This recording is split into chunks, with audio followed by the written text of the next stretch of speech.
Jumat ini menjadi hari terakhir Majelis Kehormatan Mahkamah Konstitusi melakukan pemeriksaan dugaan pelanggaran etik Hakim MK terkait putusan usia Capres dan Cawapres.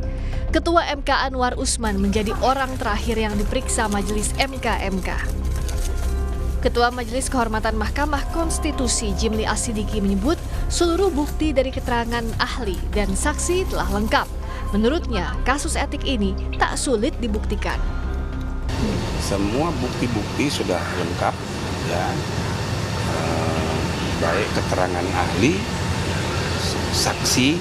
Sebenarnya kalau ahli itu para pelapor ini ahli semua, ya kan. Lagi pula ini kasus tidak sulit membuktikannya, apalagi kita udah lihat CCTV segala macam, surat menyurat. Kenapa ada perubahan yang kemudian ditarik kembali, ya kan?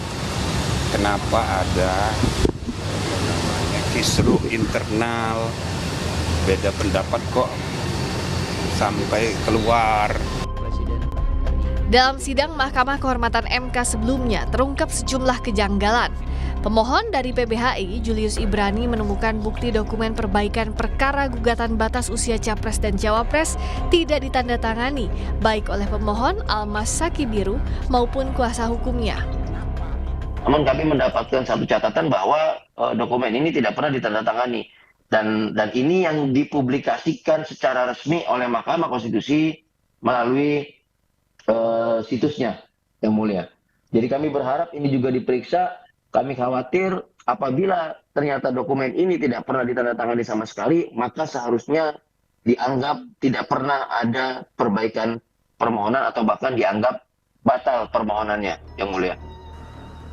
Majelis Kehormatan MK juga telah mengantongi bukti rekaman kamera pengawas CCTV terkait kejanggalan penarikan gugatan Almas Sakibiru yang diajukan kembali ke MK. Arif Sahudi, kuasa hukum Almas Sakibiru, menanggapi soal dokumen perbaikan perkara yang tidak bertanda tangan yang dipersoalkan pelapor. Menurutnya, secara administratif tidak ada masalah karena persidangan berlangsung online sedangkan berkas dikirim daring. Sidang ini sidang online. Sejak mendaftar sampai putusan. Artinya apa? Seluruh pemberkasannya lewat, hard copy-nya dikirim lewat pos, berkasnya dikirim lewat email. Secara administrasi tidak ada masalah. Itu yang di luar itu adalah pasti yang buat. Kan tidak mungkin ada tanda tangan berkas yang buat itu. Dengan selesai pemeriksaan, MK akan membacakan putusan dugaan pelanggaran Hakim MK pada 7 November mendatang atau sehari sebelum batas waktu pengusulan pasangan calon pengganti Capres dan Cawapres. Tim Liputan, Kompas TV.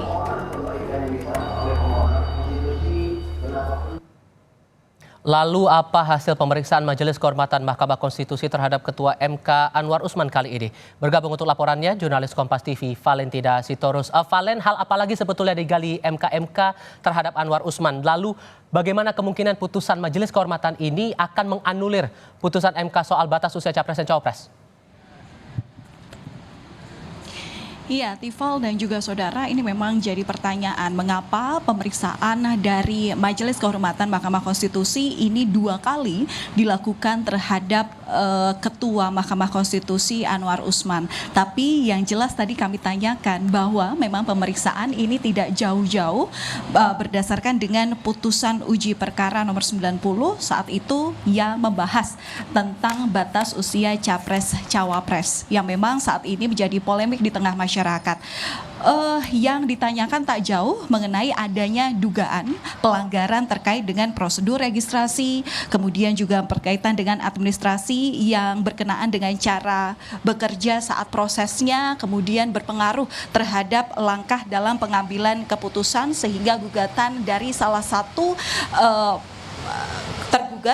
salah satu penggugat begitu ya, dari 11 gugatan ini salah satunya dikabulkan, yang mana ini diduga ada dugaan konflik kepentingan yang dilakukan oleh Ketua MK untuk meloloskan keponakannya, dalam hal ini adalah Wali Kota Solo Gibran Rakabuming Raka, untuk bisa maju dalam pemilihan dalam pemilu, maksud kami di saat usianya belum menginjak 40 tahun seperti dengan aturan yang sebelumnya ada di Mahkamah Konstitusi terkait dengan pemilu 2024 mendatang.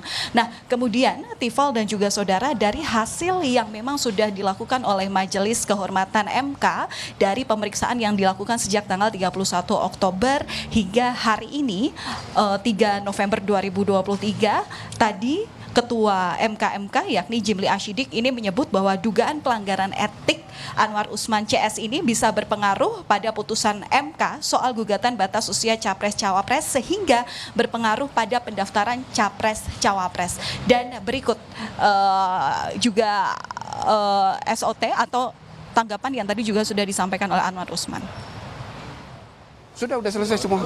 Udah selesai semua, tinggal kami merumuskan putusan dan itu butuh waktu karena semua laporan itu harus dijawab satu persatu. Putusan MK ini bisa menganulir putusan? Ya itulah salah satu yang ditunggu-tunggu. Jangan dijawab sekarang, dijawabnya hari Selasa. Nah, nanti tolong dilihat di putusan yang akan kami baca. Termasuk jawaban terhadap tuntutan supaya putusan MK ini ya ada pengaruhnya terhadap putusan MK sehingga berpengaruh kepada pendaftaran capres, kan begitu. Nah, itu juga salah satu pertimbangan mengapa kita putuskan putusan dibacakan tanggal 7.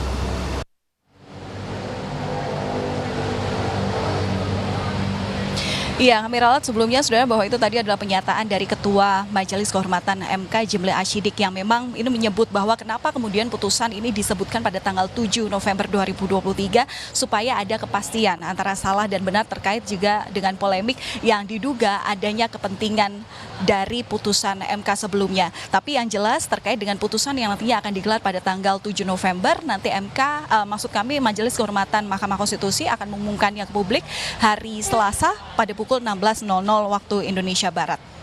Tifal. Dari Mahkamah Konstitusi Jakarta Pusat, Valentina Sitorus melaporkan. Terima kasih.